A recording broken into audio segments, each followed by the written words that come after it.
Bonjour, je voudrais vous raconter une histoire qui guérit. C'est l'histoire de Jumbo, Jumbo l'éléphant. Jumbo l'éléphant, depuis qu'il est petit, il a des grandes oreilles. Et puis, il se sent nul. Il a l'impression de ne pas y arriver. Il n'est pas comme son papa ou sa maman qui arrivent à monter sur un promontoire, à se lever pour faire le beau. Chaque fois qu'il monte quelque part, il marche sur ses oreilles. Et il est en train de pleurer. Il est en train de pleurer juste au-dessus, là, à côté des écuries, non loin du cirque. Il pleure à chaudes larmes. Et puis, voilà arriver une petite souris. La petite souris, elle travaille aussi au cirque. Elle a été interpellée par les pleurs de Jumbo. Alors elle lui dit « Mais qu'est-ce qui t'arrive ?» Et Jumbo pleure. « Je suis nulle, j'y arrive pas. J'arrive pas à monter, j'arrive pas à me lever, j'arrive pas à faire ce que fait mon papa et ma maman. Même les chevaux, ils y arrivent mieux. Et les serpents qui n'ont pas de pattes, ils y arrivent encore mieux que moi. Je suis nulle, je sers à rien.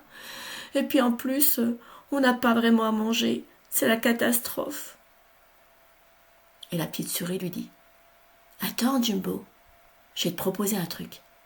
Alors tu vas tenir bien cette plume dans ta trompe et je t'assure que tu vas réussir à t'envoler. » Alors Jumbo là, la regarde. « Mais c'est pas possible, je peux pas voler. Non mais c'est n'importe quoi, t'as déjà vu toi un éléphant qui vole ?»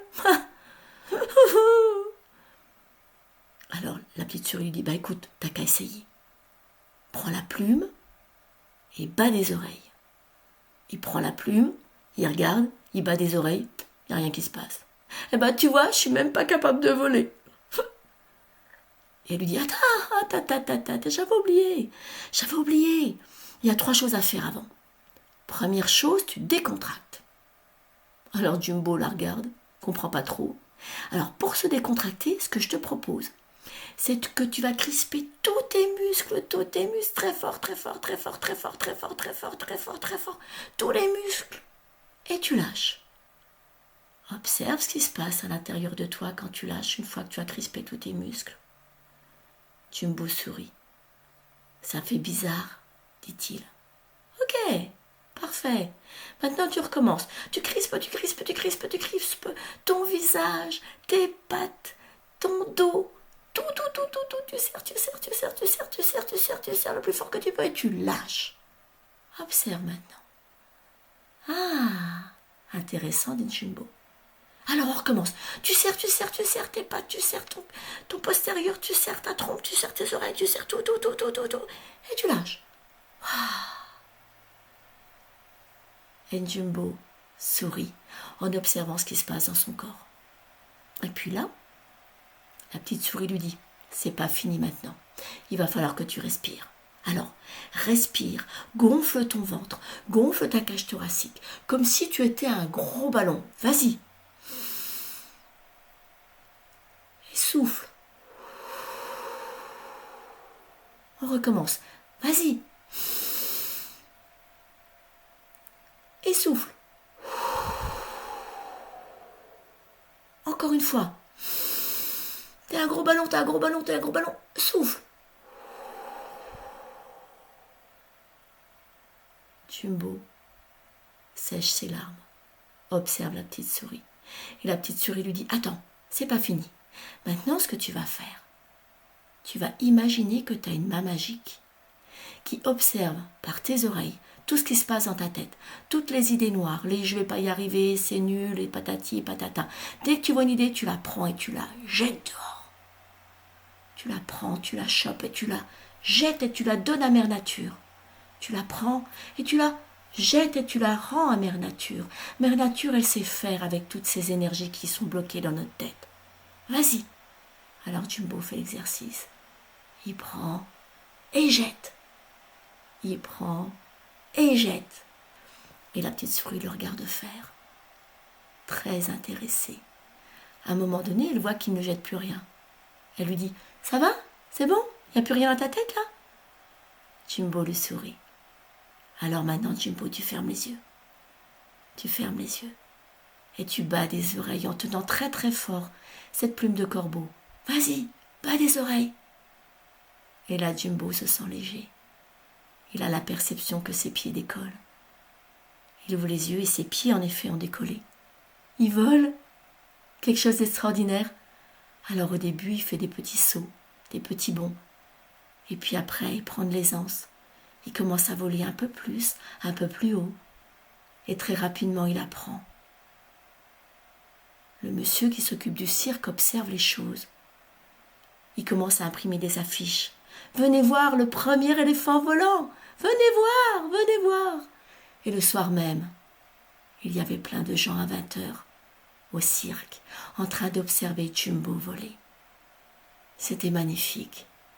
Et tous les soirs, et de soir en soir, Jumbo volait. Jumbo profitait. Jumbo apportait au cirque les revenus nécessaires pour nourrir les lions. Les chevaux avaient du foin, tout neuf. Son papa et sa maman pouvaient même manger des carottes.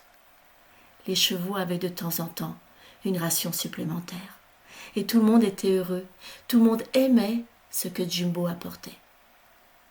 Et puis un soir, pendant la représentation, comme Jumbo avait quand même pas mal tiré sur la corde, il était quand même pas mal fatigué, il avait chopé un petit rhume. Il tenait bien serré dans sa trompe la plume. Il s'est mis à s'envoler, à prendre de la hauteur, et d'un seul coup, tchou! Et la plume s'envola à son tour.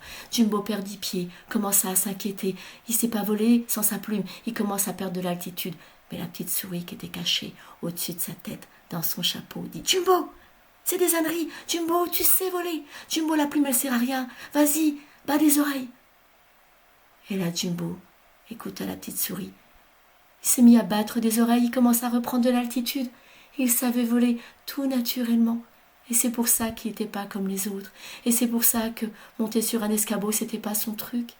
Il avait été profilé pour ça. Il savait voler sans rien d'autre que sa volonté, sa foi et son côté artiste.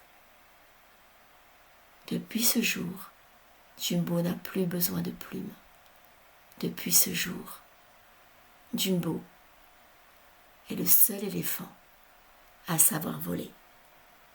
Alors vous avez bien entendu, pour réussir ce qu'on veut, il faut commencer par se détendre. Il faut respirer et faire le vide dans sa tête. Enlever toutes les idées négatives, les rendre à Mère Nature. Elle sera très contente de faire du recyclage avec. Voilà. Je vous souhaite une très belle journée et je vous dis à bientôt.